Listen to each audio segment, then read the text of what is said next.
문무일 신임 검찰총장이 임명장 수여식에서 대통령을 향해 읊은 한시를 두고 다양한 해석이 쏟아지고 있습니다. 또 대법원이 주요 재판의 1, 2심 선고 결과를 생중계할 수 있도록 결정을 하면서 박근혜 전 대통령 재판이 전국에 생중계될 가능성도 열렸습니다. 정치권 주요 이슈 살펴봅니다. 최창렬 용인대 교육대학원 원장, 김우석 미래개발전략연구소 부소장 두 분 나오셨습니다. 안녕하십니까? 안녕하십니까? 안녕하세요. 자, 최 교수님 어제 이야기 나왔던 것 중에 지금 그 정부의 다음 정책 중에 경제 정책이 상당히 많이 패러다임을 전환을 한다 이런 이야기를 많이 했는데요. 대기업 중심에서 사람 중심으로 바뀐다. 뭐 일각에서는 분배 주도 성장이 세금 주도 성장이 되는 게 아니냐 이런 여러 가지 이야기들이 지금 나오고 있습니다. 평가를 한번 해주신다면요. 지금 이제 내세운 경제 정책 방향이 일단 크게 봐서 사람 중심, 사람이 중심이 되는 경제, 그리고 소득 주도 성장, 혁신 성장, 공정 경제 이런 것들입니다. 그리고 일자리 중심 경제 이런 부분들인데 가장 핵심은 역시 소득을 통한, 그러니까 분배 구조를 개선하겠다. 다시 말하면 중산층 이하 계층들의 소득을 늘림으로써 내수를 진작시키고 이것이 이제 선순환으로 가게 하겠다는 게 기본 패러다임인데 가장 중요한 건 역시 사람 중심이라는 얘기라고 봅니다. 왜 그러냐면은 사람 중심이 아닌 경제가 어디 있겠어요. 그럼에도 불구하고 그동안까지 경제가 지나쳐 수출 주도의 전략으로 일관돼 오면서 우리 사회의 그 어떤 커다란 전체적인 경제 규모는 늘어나는 가운데 오히려 격차는 좀 심화되는, 계층 간의 격차가 심화되고 양극화가 점점 진행되는 이러한 경제였단 말이죠. 이러한 구조를 바꾸겠다는 게 저는 경제 정책의 핵심이라고 봅니다. 사회적 평등을 좀 지향하고 어쨌든 그 양극화를 완화시키겠다는 건데 그러기 위해서 필요한 게 이제 재원이잖아요. 아까 소득 주도 성장이 아니라 세금 주도 성장이 아니냐면 일각의 비판이 있다라고 말씀을 하셨는데 기본적으로 지난번 며칠 전에 발표했던 국정 운영 5개년 계획 그리고 국정 100대 과제는 재원이 없으면 불가능한 거잖아요. 세입 확충하고 세출 구조 조정을 통해서 하겠다라고 그랬습니다만 그건 뭐 일단 뭐 부족한 거죠. 재원 자체가. 그래서 증세 얘기가 나오는 거고 사실 뭐 정부가 증세를 공식화했어요. 문재인 대통령도 직접 얘기를 했기 때문에 문제는 이제 지금 얘기 나오는 초대기업 2천억 이상, 과표가 2천억 이상인 기업들의 법인세를 2% 인상하고 2%포인트, 40%에서 42%, 22에서 25%로 인상하는 거.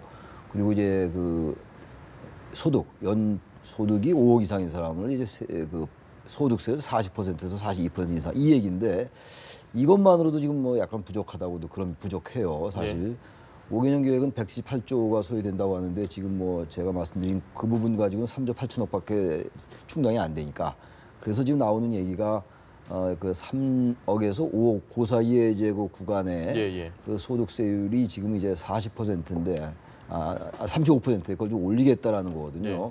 아니 그래서 이제 증세 논쟁이 나오는 것이고 그러다 보니까 야권에서는 이 세금 증세를 통해서 이거 국민들에게 세금 폭탄하는 거 아니냐 이런 이제 이른바 네이밍 전쟁도 불붙고 있는 이런 전반적인 상황입니다 지금. 네, 알겠습니다. 관련해서 야당에서 이번에는 담배세를 오히려 2,000원을 인하하겠다 이런 얘기를 했거든요. 어떻게 들으셨나요? 홍준표 대표가 대선 공약으로 한 거 아니겠습니까? 그런 걸 보면은 홍준표 대표가 뭐 문재인 대통령도 그 공약을 지키겠다고 하는데 뭐 우리라고 왜 공약을 그냥 무시하는 방향으로 갈 수 있겠느냐 이런 그런 게 깔려 있는 것 같아요. 그래가지고 정부와의 차별성을 확실히 하고 그리고 국정 책임에 대한 말에 대한 책임에 대한 그런 것들 과시하기 위해서 그런 것들을 입법을 하겠다고 그러는 것 같은데 어찌됐든 뭐 그런 부분들은 좀 지켜봐야겠죠. 문제는 지금 뭐 역시 야당에서 얘기하는 것보다 여당과 정부에서 어떻게 하느냐가 굉장히 중요한 거 아니겠습니까? 지금 소득 주도 성장이라고 하는 게 전 세계적으로 참 성공한 사례를 찾기가 굉장히 힘들죠. 그래서 우리나라가 첫 번째 사례가 될 가능성이 있는데 그렇다고 하면 성공을 해야 하는 거죠. 성공을 해야 하는데 성공을 못한다라고 하면 그건 결국 국민 부담이 계속 가중될 수밖에 없는 거거든요. 그래서 지금 많은 사람들이 생각하기에 우려하는 것도 실험은 좋은데 실험을 국민들이 희생을 거는 것, 국가의 미래를 거는 것이 합당하냐 이런 불안감이 있는 거죠. 그래서 그런 부분들을 어떻게 할지 이제는 구체적으로 뭐 일단 내각도 제대로 구성이 됐고 그래서 책임 정치를 해야 해요. 문 대통령이 얘기했듯이 보여주는 정치, 말로만 하는 정치가 아니라 실제로 보여주고 성과를 내는 그런 정치를 해야 하는데 그 성과를 내기 위해서는 몇 가지 걸림돌이 과제가 있는 거죠. 그래서 첫 번째로 아까 말씀하셨듯이 재원 문제가 있는 거고 재원도 국회의 도움이 필요합니다. 또 그 입법적인 도움도 필요해요. 예. 다 국회의 도움이 필요해요. 지금 소수 정당인 여당만 가지고는 이 모든 과제를 풀어나갈 수가 없거든요. 그래서 결국은 야당과의 협치를 어떻게 틀을 만들어 나가느냐가 가장 중요한 과제가 될 것 같고 예. 역시 내용적으로 보면은요. 세금으로 도와주는 건 한계가 있습니다. 결국 마중물로서 쓸 수 있으려면 경제 자체가 활력을 얻어야 하는데 활력을 얻는 거는 역시 구조개혁, 규제개혁, 노동개혁 이런 부분들이 같이 진행될 때 성과를 볼 수 있다. 예. 이런 면에서 아직도 갈 길은 너무나 멀다. 그것들을 국민들이 지켜보고 있다. 이렇게 보여집니다. 알겠습니다. 지금 말씀하신 거 들어보니까 구조 조정, 구조 예. 개혁 얘기를 지금 하셨는데 문재인 정부 들어서서 구조 조정이란 말 잘 못 들어보셨죠? 예. 저 못 들어봤습니다, 잘. 그러니까 그만큼 이제 기존 정권들과의 경제적 패러다임 자체가 바뀌는 것 같아요. 소득 주도 성장은 사실 이 부분은 굉장히 중요하다고 저는 봅니다. 왜 그러냐면 만약에 이게 안 되면은 이 격차 점점 벌어질 수밖에 없다. 그래서 정부의 정책 방향은 제대로 설정됐다라고 일단 봅니다, 저는. 알겠습니다. 네. 주제로 좀 바꿔보겠습니다. 검찰이 국민의 신뢰를 좀 많이 잃었다 이런 평이 많았어요. 그래서 문무일 검찰총장이 새로 어제 임명이 되면서 과연 어떤 식으로 개혁을 할 것이냐에 대한 이야기도 많았는데 한시가 좀 많이 화제가 됐습니다. 뭐 나그네는 비를 원하지 않는 건데 농부는 비를 원한다. 혹시 어떻게 좀 보셨는지요? 그래서 어제 임명장 수여식을 하는데 그런 한시를 읊으니까 지금 예. 뭐 화면에 나오잖아요. 네. 지금 뭐 문재인 대통령 그리고 이제 이 정부 문재인 정부의 그 검찰 개혁 방향은 분명히 정해져 있습니다. 예. 대선 공약으로도 내세웠던 것이고 다들 아시겠습니다만 검찰과 경찰의 수사권 조정 문제 그리고 이제 고위공직자 비리 수사처 이른바 이제 공수처의 설치는 분명히 얘기를 했던 것이고 예. 일정 부분 사회적 공감대도 형성돼 있다라고 봅니다. 그리고 이 부분은 문재인 대통령만 공약으로 내세운 게 아니죠, 사실. 예. 다른 정당 후보들도 공약으로 내세웠어요. 그리고 우리 사회에서 검찰에게 지나치게 권한이 많이 집중돼 있는 거 아니냐. 이제 그게 말하자면 기소 독점주의라든지 예. 수사권을 독점하고 있다. 뭐 이런 부분들인데 바로 그런 부분 때문에 경찰과 뭔가 이제 좀 조정을 해야 되겠다는 건데 이번 청문회 과정을 지켜보니까 예. 문무일 검찰총장은 확실하게 검경 수사권 조정은 반대입니다. 네. 확실하게 반대 입장을 얘기를 했어요. 뭐 애둘러서 얘기하거나 묵시적으로 이렇게 암시하지 않았어요. 확실하게 반대를 했고 고위공직자 비리수사처 설치에 대해서는 완전하게 반대하지는 않았고 좀 완곡하게 반대 뜻을 표시했더라고요. 여지만 살짝 남겨둔. 저는 그렇게 느꼈어요. 예. 그렇다면 전반적인 그 지금 현재 정부의 검찰개혁 방향과는 조금 안 맞는 건 분명합니다. 예. 네. 그러니까 검찰총장으로서 검찰 조직을 좀 보호하고 검찰의 입장을 대변해야 된다는 의무감도 있었을 거고 예. 또 검사로서의 현재 경찰에게 수사권을 상당 부분 부여하면은 과연 이것이 될 것인가라는 나름의 문제의식을 갖고 있는 것 같아요. 예. 그러나 어쨌든 지금 검찰이 국민들로부터 뭐 그렇게 신뢰를 못 받고 있는 상황이니까 예. 검찰 개혁의 방향은 분명히 방향은 맞는 건데 저런 이제 한시를 읽다 보니까 제가 말씀드린 그 청문회에서 그런 반응들을 미루어 볼 때 예. 대통령의 검찰 개혁 방향과는 뭔가 좀 안 맞는 게 아니냐라는 그런 추론이 충분히 가능하죠. 예. 단지 전체적으로 볼 때 검찰을 개혁해야 된다라는 그런 기조에는 동의를 하는 거로 느꼈어요. 예. 그러나 이제 구체적으로 볼 때 공수처 설치라든지 검경 수사권 조정 이 부분은 약간 이론을 가지고 있는 것 같아요. 그래서 이제 이 부분을 어떻게 과연 법무부 장관과 같이 조율해 나갈 것인가. 법무부 네. 장관은 확실하게 그 검찰 개혁을 입장 분명히 밝혔잖아요. 네네.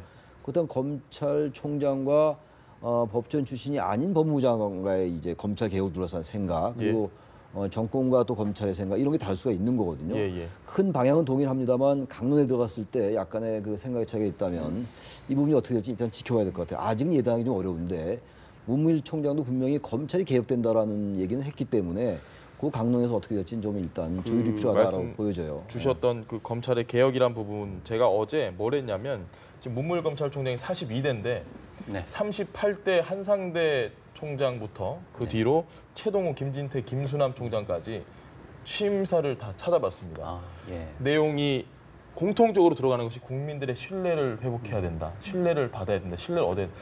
그러니까 개혁에 대한 이야기는 항상 하셨더라고요.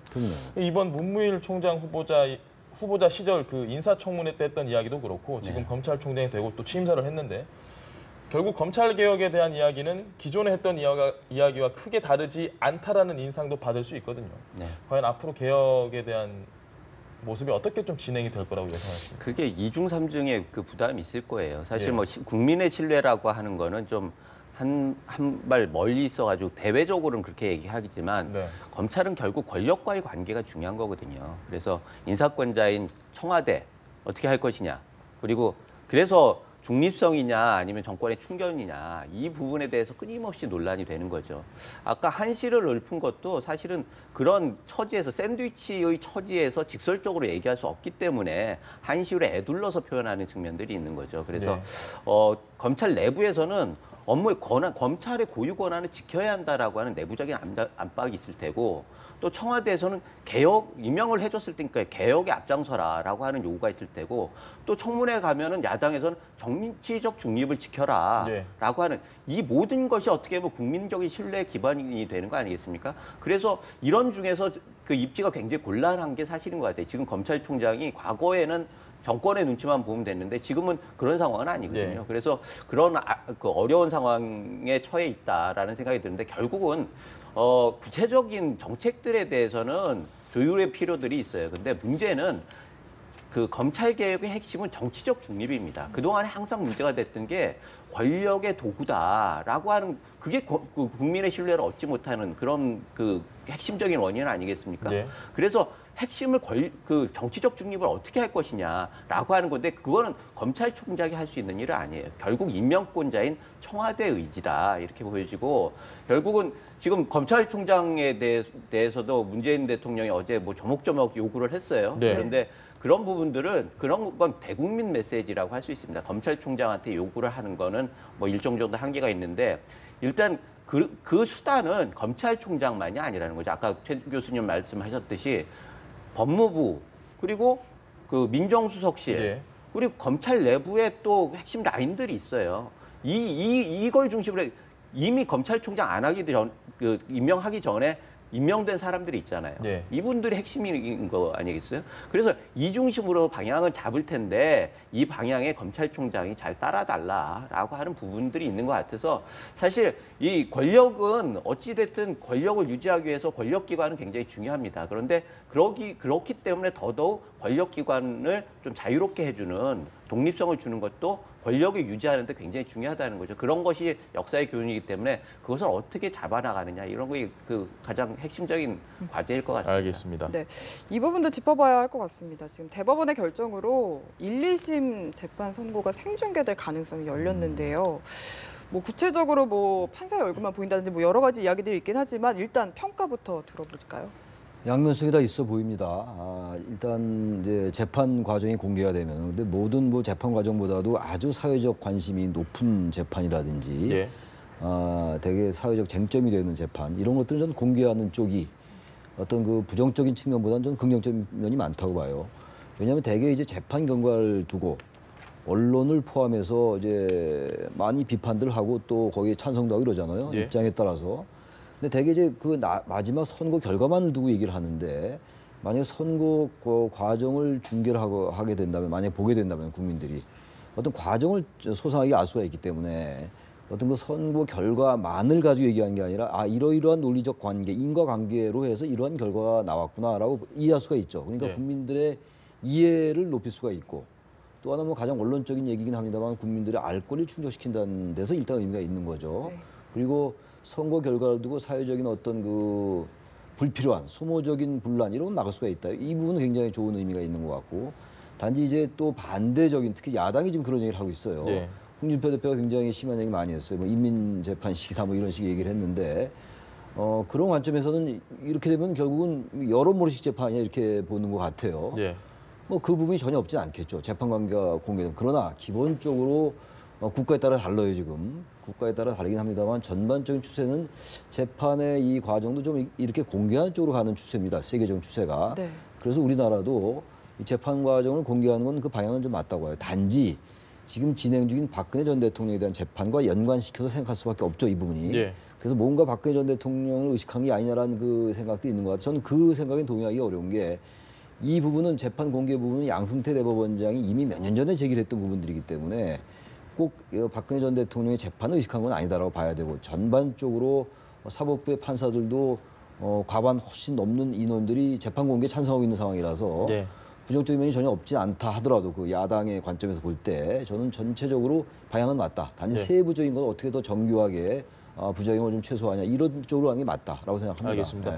소장님, 이게 정치적인 이슈로 역시 또 연결이 되지 않을 수가 없습니다. 정우택 원내대표, 한국당 원내대표는 사법 포퓰리즘 얘기를 했고 네. 방금 교수님께서 말씀해 주신 홍준표 대표가 좀 세게 얘기를 했습니다. 시체에 칼질을 했다 이런 표현까지 썼거든요. 이 표현들에 대해서 어떻게 생각하십니까? 일단은 그 정우택 대표 말씀하신 거는 재판 자체에 대한 문제고 예. 그 인민재판 부분은 사실 결과에 대한 부분이죠. 그래서 두 가지 면을 좀 나눠서 볼 필요가 있어요. 아까 최 교수님 말씀하셨듯이 이거는 뭐 좀 현실적으로는 현실 정치와 관련돼서 얘기하지 않을 수는 없는데 그건 일단 차치하고 재판이 과연 공정하는데 기여할 것이냐라고 하는 부분들에 대해서 먼저 얘기를 해야죠. 예. 사실 많이 우려했던 것들이 재판 과정을 생중계한다고 하면은 판사가 압박을 안 받을 수가 없는 거 아니겠습니까? 문자 폭탄도 받을 수 있고 그러면 그야말로 법과 그 양심에 의해서 재판을 한다라고 하는 기본적인 취지에 반한다. 그래서 사법과 독립에 대해서 문제 제기를 그 의구심을 갖게 되는 거죠. 예. 그런 우려가 있던 게 사실입니다. 그래서 그런 것들을 하신 것 같아요. 그래서 절충점으로 선고만 중개하겠다. 그거는 사실 지난번에 헌법재판 재판 과정을 봤기 때문에 그렇게 큰 저항이 있는 건 아닙니다. 그래서 그런 정도의 절충점에서는 일단 수용을 할 수 있다라고 하는 생각이 드는데 문제는 이 분위기를 만들어내는 그 환경이죠. 환경이 탄핵 그 과정에서 뭐 여론이 뭐 들끓고 이러는 와중에서 이런 결과적으로 사법부에서 그거를 뭐 편승을 해가지고 공개를 한 거 아니냐. 그래서 결국 여론을 얻고 뭐 하는 거 아니냐. 이런 우려들이 있을 수 있는데 그것이 결국은 박 대통령 재판이라고 하는 부분들에 대해서 귀결될 수밖에 없는 거죠. 그래서 뭐 부관 참시라고 하는 거 아니겠습니까? 그래서 그런 부분들에 대한 우려를 어떻게 최소화할 것이냐라고 하는 부분들에 대해서는 앞으로 지켜봐야 할 거야. 진짜 그 부관 참시로 간다라고 하면은 그건 어떻게 보면은 정당한 재판에도 문제가 있을 뿐만 아니라 고 노무현 전 대통령의 경우가 있지 않습니까? 사실 너무 이렇게 압박을 해버리면은 반발의 기회를 계기를 줄 수도 있단 말이죠. 그래서 보수층 결집, 정말 핵심적인 그 박근혜 지지층들이 명분을 가지고 또 바로 할 수도 있는 거니까 이런 부분들을 어떻게 조절할 것이냐, 사회가 어떻게 안정될 수 있을 것이냐라고 하는 숙제가 있는 거죠. 알겠습니다. 이런 가운데 또 청와대에서 새로운 문건이 또 나왔는데 이번에는 MB 관련 문건입니다. 이 부분 어떻게 앞으로 진행이 될까요? 글쎄요, 뭐 이명박 정부 때 문건이 나왔어요. 그 롯데월드 타워에 관련된 거. 롯데월드 타워는 사실 뭐 특혜 논란이 많이 있었잖아요. 이명박 정부 때. 상당히 많았죠. 서울공항이 옆에 있기 때문에 항공기 착륙 이륙 때문에 안 된다라고 했었는데 결국 이제 뭐 졌어요. 저기 활주로의 각도까지 변경하면서 저어서 3도를 변경했었죠. 3도 변경했었죠. 그런 여러 가지 논란이 있는데 그런 부분이 나왔다는 겁니다. 청와대의 이제 공개에 의하면 그 부분도 있고 STX 문제도 상당히 논란이 됐던 거예요. 그 호위함, 이제 해군 함정을 수주하기 위해서 그 해군 참모총장이 연관 관련돼 가지고 연루돼서 이제 결국 뭐 재판까지 받고 이랬잖아요. 유죄가 나오고 그랬는데 정옥근 총장이죠. 해군 참모총장. 근데 이런 부분들이 이제 나왔기 때문에 거기 어떤 내용이 담겨 있는지 구체로는 알 수 없어요. 단지 그것과 관련돼서 나왔다라고 보는 건데, 그럼 뭐 이명박 정부, 뭐 박근혜 정부 할 거 없이 그런 것도 있으면 뭐 밝힐 수 있으면 밝혀야죠. 모든 걸 다 밝힐 수는 없다 하더라도 그런 문건이 나왔다면 거기에 관련돼서 충분히 저는 국민들에게 그런 것들을 알려줄 필요가 있다고 봅니다. 그 문건 자체를 전부 공개하라는 얘기가 아니라 뭐 대통령 지정물로 기록물 지정됐으면 할 수 없는 거니까.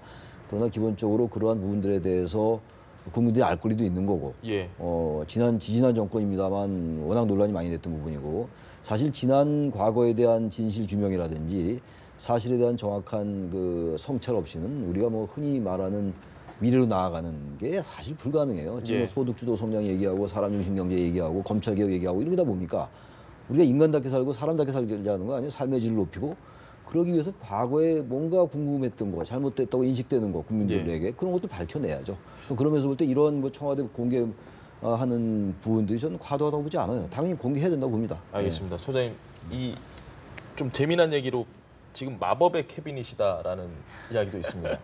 모든 문건들이 쏟아지는데 다른 쪽 입장을 좀 제가 예를 들면 네. 뭐 야당 입장만 예를 들겠습니다. 그쪽에서 봤을 때는 이게 마법의 캐비닛이 아니겠죠. 상당히 아픈 캐비닛일 수도 있고 이렇게 계속해서 캐비닛에서 문건이 지금 쏟아져 나오고 여론을 통해서 또 어느 정도 또 뒤로 이렇게 또 문건 얘기가 나오고 있다. 이런 게 부정적인 측면도 있다라는 이야기는 끊임없이 나오고 있는데 소장님 생각은 어떠십니까? 마법의 캐비넷 제가 보기에는 수수께끼 캐비넷 같은 느낌이 들어요. 사실 뭐 타겟은 예. 그 예전부터 MB 정권이다라고 하는 얘기들이 있었어요. 그런데 그 전 정부 것들도 있을 가능성도 있지 않습니까? 그런데 그 얘기는 없어요. 제가 그래서 고민되는 게 MB 때 예. 그 얘기가 있어요. NLL 관련 문건 얘기가 있었잖아요. 그게 문제가 됐었는데 그게 뭐 어차피 노무현 전 대통령이 돌아가신 다음에 그게 묻혀버린 케이스인데 예. 어찌됐든 그런 것들이 과정이야 합법적으로 이렇게 할 수가 있겠지만 지금 하는 거 보면 정치 보복의 우려가 있다라고 하는 부분들에 대해서는 굉장히 심각하게 받아들일 가능성이 있고 야당 예. 입장에서는 그런 부분들에 대해서 정권의 입장에서도 여야 협치라고 하는 차원에서 좀 기술적으로 잘 정무적인 감각이 필요해요. 이럴 때는. 예. 그래서 잘 컨트롤하면서 국민 알 권리도 해야 하고 그다음에 교훈으로 삼는 부분들 이런 부분들에 대해서 당연히 해야죠. 그런데 그것이 국민들을 분열시키고 야당과 협치를 방해하고 이렇게 한다고 하면 득보다 실이 더 많을 수도 있어요. 그래서 정치라고 하는 게 항상 모순된 것들을 어떻게 조합하느냐 그런 기술이 정치 아니겠습니까? 네. 그런 면에서는 지금 두 가지 요구가 있을 때 이걸 어떻게 맞춰나가느냐라고 하는 게 굉장히 좋은 시험대가 될 것 같고 네. 이게 지금까지 봤을 때는 위태위태한 부분들이 꽤 있었어요. 그래서 이 부분을 어떻게 가느냐 그것들이 결국은 성공한 정부로 가느냐 결국 과거의 정권들을 다시 답습하느냐 예. 이런 갈림길에 있지 않느냐 이게 작은 것들 같지만 이런 것들이 모여서 결국 성공한 정부를 만드는 거 아니겠습니까? 그런 면에서는 이걸 조심해야 할 부분들이 있는 것 같습니다. 알겠습니다. 네, 마지막으로 내일 이슈 짚어보겠습니다. 문재인 대통령이 내일부터 이틀 동안 재계 총수들 미팅하거든요. 뭐 어떤 얘기들 오갈 거라고 보십니까? 뭐 얘기할 게 많죠. 지금 이제 그 최저임금 얘기 뭐 당연히 나올 거고. 예. 뭐 기업들로서는 뭐 최저임금이 10,000원이 되면 기업 못 하겠다는 거 아닙니까? 지금 뭐 네. 얘기는 그렇게들 하고 있어요. 네. 근데 뭐 이제 10,000원이 될지 안 될지 지켜봐야죠. 일단 올해 목표 15.7%를 넘는 16.4% 인상을 했으니까 예. 7,530원으로 아마 거기에 대한 얘기가 나올 것이고 기업은 기업 나름대로의 뭐 이른바 에러를 얘기하겠죠. 네. 그 부분이 나오고 증세 문제 나올 수 있을 것 같아요. 네. 법인세 얘기가 나오고 있으니까 결국 이제 뭐 언론에 따르면은 이제 과거와 같은 그런 이제 좀 딱딱하고 규격이 얽매인 이런 이제 그 간담회가 아니라 자유롭게 토론하고 뭐 지금 현재 정부는 그건 거의 아주 안정되고 굳혀진 것 같아요. 소통하고 탈권위가 아주 일상화되고 정상으로 간 거죠. 네네. 과거 정권들이 대단히 비정상적이었죠. 그러면서 이제 기업들도 하고 싶은 얘기를 많이 할 것 같아요. 예. 그리고 기업들의 인식도 좀 바뀌어야 된다고 저는 생각합니다. 너무나 우리는 그 같은 그 하나의 그 스테레오 타이프한 그런 인식이 좀 깔려 있는 것 같아요. 법인세를 법인세를 올리면은 뭔가 뭐 해외로 기업이 간다 뭐 이런 것들에 대한 인식도 이제 대통령과 대기업의 그 총수 또는 뭐 전문 경영인들이 만나서 얘기하면서 그런 것들에 대해서 조율을 할 때도 있고 과거처럼 일방적으로 대통령이 얘기하고 기업들은 가서 뭐 그대로 따라 뭐 이렇게 하면 안 된다고 봐요. 여러 가지 우리 시대가 지금 당면한 과제라든지 또 이른바 소득주도 성장도 설명하고 설득하고 또 나름대로 기업은 기업대로 협조하고 이런 쪽으로 갈 것 같아요. 네. 그런 쪽의 분위기를 만드는 게 중요하지 않냐. 아마 그렇게 가지 않겠어요? 네. 간담회가. 알겠습니다. 오늘 두 분 말씀 여기까지 들어보도록 하겠습니다. 고맙습니다. 잘 들었습니다. 감사합니다.